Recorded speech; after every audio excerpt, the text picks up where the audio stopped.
وبركاته.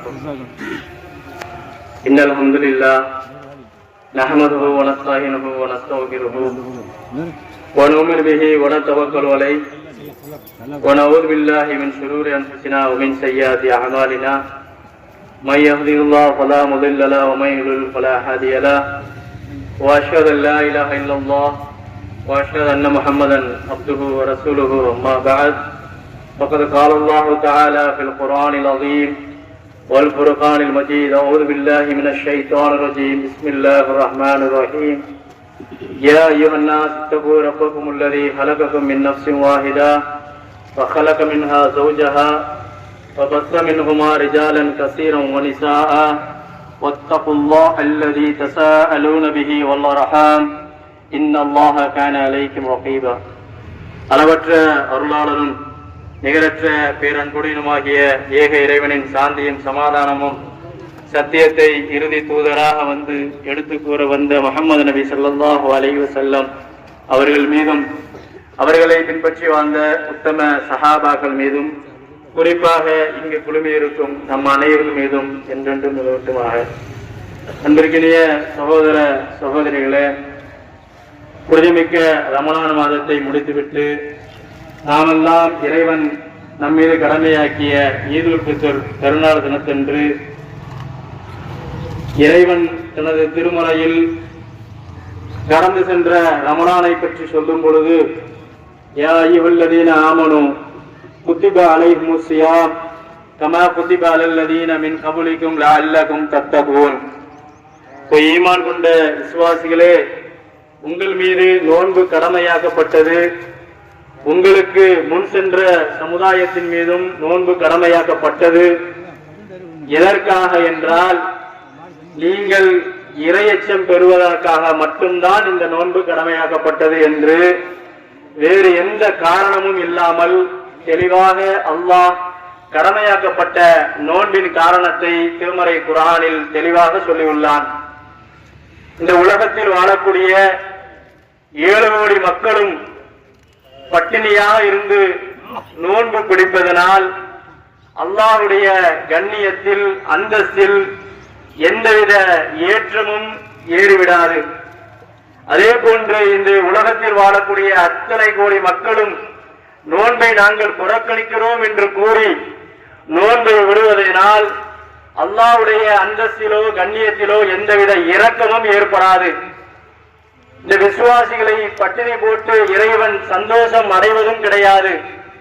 இந்த வசனத்தை பெருநாளுக்கு பிறகு நாம் பெருநாள் அன்று ஓதுவதற்கு காரணம், அல்லாஹ் அந்த நோன்பை கடமையாக்கிய விதத்தை சொல்லும் பொழுது நீங்கள் இறையச்சம் உடையவர்களாக மாற வேண்டும் என்பதற்காகத்தான் இந்த நோன்பை நாம் கடமையாக்கினோம் என்கிறான். நோன்பு மாதத்தில் எந்த ஒரு மனிதனும் தீங்கு செய்வது கிடையாது. நோன்பு மாதத்திற்கு முன்பாக அவன் செய்யக்கூடிய தீய பழக்க வழக்கங்களை அந்த நோன்பு மாதத்தில் விட்டுவிடக்கூடிய மனிதனாகத்தான் வாழ்கிறான். ஒருவன் அதிகமாக பொய் சொல்லுவான், அதிகமாக பித்தலாட்டம் செய்வனாக இருப்பான். அவன் கூட அந்த நோன்பு மாதம் வந்தால் இவையெல்லாம் செய்வது கூடாது என்று நன்றாக உணர்ந்து அவன் அந்த தீய செயலில் இருந்து விலகி இருக்கக்கூடிய காட்சிகளை தான் நான் பார்க்கின்றோம். எவ்வளவு கொடியவனாக இருந்தாலும் அந்த மனிதன் நோன்பு மாதம் வந்துவிட்டால் அந்த தன்னை புனிதனாக ஆக்கிக் கொள்ள வேண்டும் என்ற ஒற்றை நோக்கத்திற்காக அவன் செய்யக்கூடிய தீய பழக்க வழக்கங்களை விடக்கூடிய காட்சிகளை பார்க்கிறோம். அந்த நோன்பு மாதத்தில் அவன் எந்த விதமான தீய பழக்க வழக்கங்களிலும் அதிகமாக ஈடுபடுவதில்லை. ஆனால் நோன்புக்கு பிறகுதான் அவன் அந்த ஒரு மாதம் இருந்த அந்த பயிற்சி பட்டறையில், அந்த நோன்பு மாத பயிற்சி பட்டறையில் அவனுடைய தக்வா எப்படி உருவாகி உள்ளது, எப்படி அதிகரித்து உள்ளது என்பதை வரக்கூடிய காலங்களில் தான் நாம் நிரூபணம் செய்ய வேண்டும். நாம் தாவித்து இருப்பதனாலேயோ அல்லது உணவு உண்டாமல் இருப்பதனாலேயோ அல்லாஹ்வுக்கு எந்த வேண்டியதும் கிடையாது. நம்மளுடைய இறையச்சம் மட்டும்தான் இறைவனிடத்தில் நாம் நிரூபிக்கக்கூடிய விஷயமாக இருக்க வேண்டும். அது எப்போது இருக்க வேண்டும்? நோன்புக்கு பிறகு இருக்கக்கூடிய காலத்துலதான். ஏன்னா நோன்பு மாசத்துல உங்களை அதிகமாக நீங்கள் பார்க்கலாம், எந்த நிறைய கெட்ட பழக்கம். ஒவ்வொரு மனிதரும் தங்களை தாங்களே சுய பரிசோதனை செய்யும் பட்சத்தில் அந்த மனிதன் உணர்வான், இந்த மாதத்தில் நான் எந்த தீங்கும் செய்யவில்லை, இந்த மாதத்தில் நான் என்னென்ன தீங்குகள் எல்லாம் கடந்த மாதங்களில் செய்தோரோ அதை செய்யவில்லை என்பதை அந்த மாதத்தில் ஒரு காலமும் ஒருவரும் அதிகமாக தீமையான பழக்க வழக்கங்களை செய்யக்கூடியதாக இல்லை. அதன் பிறகுதான் அதைத்தான் அல்லாஹ் சொல்கிறான், நீங்கள் இறை அச்சம் உடையவனாக மாற வேண்டும் என்பதற்காகத்தான் இந்த நோன்பை கடமையாக்கினேன் என்கிறான். இதை அல்லாஹ்வுடைய தூதருடைய காலத்தில் இந்த வாழ்க்கை என்பது, இது இஸ்லாம் என்பது வெறுமுனை வரலாறுகளை வாசிப்பதற்காகவும் செவி வழியாக கேட்டுவிட்டு செல்வதற்காகவும் இஸ்லாம் இல்லை. இஸ்லாம் என்பது வாழ்க்கை, அல்லாஹ்வுடைய தூதருடைய வாழ்க்கை எப்படி இருந்தது என்று அன்னை ஆயிஷா ரலியல்லாஹு அன்ஹா அவர்களிடம் கேட்கப்பட்ட போது அன்னை ஆயிஷா ரலியல்லாஹு அன்ஹா சொன்னார்கள், அவருடைய வாழ்க்கை குர்ஆனாகவே இருந்தது என்று. அது ரமலான் மாதம் மட்டும்தானா?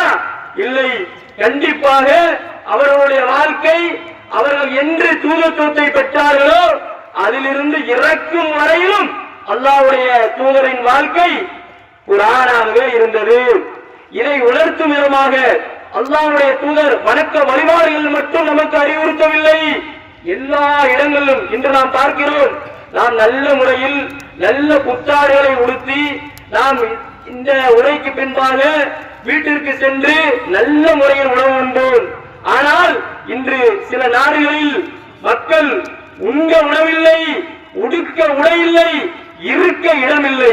பெரும் பெரும் கோடீஸ்வரராக இருந்தவர்கள் கண்கூடாக பார்க்கிறோம்.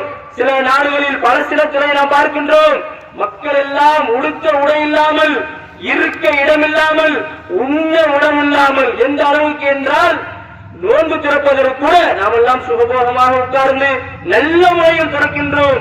அங்கு அவ்வாறு இல்லை. உங்கள் எந்தவித ஏற்பாடுகளும் இல்லாமல் அவர்களுடைய வாழ்க்கை சென்று கொண்டிருக்கின்றது. அந்த வாழ்க்கை இந்த அளவுக்கு அவர்களுக்கு சேதமடையும் அளவிற்கு ஏற்படுவது யார்? அங்கு வாழக்கூடிய யூதர்கள். ஆனால் அல்லாஹ்வுடைய தூதர்கள் இந்த யூதர்களிடத்தில் எப்படி நடந்து கொண்டார்கள் தெரியுமா? ஒரு முறை இந்த யூதர்கள் தங்களுடைய முன்னோர்களுடைய வரலாறை பார்க்க வேண்டும். அல்லாஹ்வுடைய தூதர் மிகப்பெரிய ஜனாதிபதியாக இருக்கின்றார், மக்காவில் இருந்து துரத்தி அடிக்கப்படுகின்றார், மதீனாவில் தனி சாம்ராஜ்யம் உருவாக்குகிறார்கள். மதீனாவில் இருந்து மக்காவில் இருக்கு, அதாவது பதுல் மக்கா என்று சொல்லப்படுகின்ற அந்த மக்கா வெற்றி சமயத்தில் அல்லாஹ்வுடைய தூதருடைய ஆட்சிதான் பெரும்பான்மையான ஆட்சியாக இருந்தது. அந்த சமயத்தில் அந்த நாட்டில் சிறுபான்மையாக இருந்த யூதர்கள், கிறிஸ்தவர்கள், ஏன் இஸ்லாத்தை ஏற்காதவர்கள் பலர் இருந்தார்கள். ஆனால் அல்லாஹ்வுடைய தூதருடைய ஆட்சி எப்படி இருந்தது தெரியுமா? இந்த முகம்மது நபியுடைய ஆட்சி எப்படி இருந்தது என்றால் அந்த சிறுபான்மை மக்களை பாதுகாக்கக்கூடிய ஆட்சியாகத்தான் இருந்தது. நான் பெரும்பான்மையாக நான் ஜெயித்து வந்து விட்டேன், உங்களை எல்லாம் கருவறுக்க போகிறேன் என்று அல்லாஹ்வுடைய தூதர் நினைக்கவில்லை. நினைத்திருந்தால் அன்றைய காலகட்டத்தில் எதிரிகளை கொள்வது அந்த சகஜமாக இருந்த நேரத்தில் ஆட்சியாளர்கள் செய்திருக்கலாம். ஆனால் அல்லாஹ்வுடைய தூதருடைய வாழ்க்கை எந்த அளவுக்கு இருந்தது என்றால், ஒரு சஹாபி அல்லாஹ்வுடைய தூதரை தனது வீட்டிற்கு விருந்துக்கு அழைக்கின்றார்.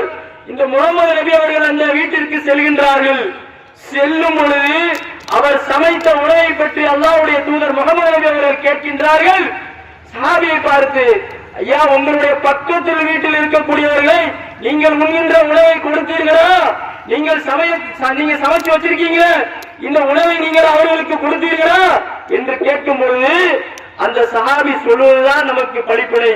இந்த ஆட்சியாளர் இன்று கொடுங்கோலராக பச்சிலம் குழந்தைகளை, முதியோர்களை, வயோதிகர்கள் என்று கூட அவர்கள் பார்க்காமல் நோயாளிகளை கொன்று உயிர்க்கிறார்கள். இவர்கள் படிப்பை பெற வேண்டும். உங்களுடைய முன்னோர்களை காப்பாற்றிய அரசர் முகமது நபி ஸல்லல்லாஹு அலைஹி வஸல்லம் அவர்கள்.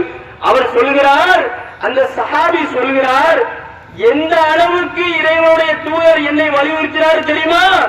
இந்த பக்கத்து வீட்டுக்கார, அண்டை வீட்டுக்காரர் யூதர், இந்த யூதரை எனக்கு உறவினராக்கி விடுவாரோ என்று நான் அச்சப்படும் அளவுக்கு வலியுறுத்தினார்கள். எந்த அளவுக்கு பாதுகாப்பாருங்க. நாட்டினுடைய ஜனாதிபதி ஒரு வீட்டுக்குள்ள போறாங்க. உணவை உண்பதற்கு முன்பாக கேட்கப்பட்ட கேள்வி, பக்கத்து வீட்டுக்கு நீ கொடுத்துட்டியா? யாரு? யூதர். இன்று கொன்று குவிக்கின்றார்கள். ஈவு இரக்கமின்றி இவருடைய முன்னோரைத்தான் அந்த சஹாபியை பார்த்து கேட்க சொல்கிறார்கள். அவரும் சொல்கிறார், யார சொல்லாதே நான் முறையாக செய்து விட்டேன் என்று.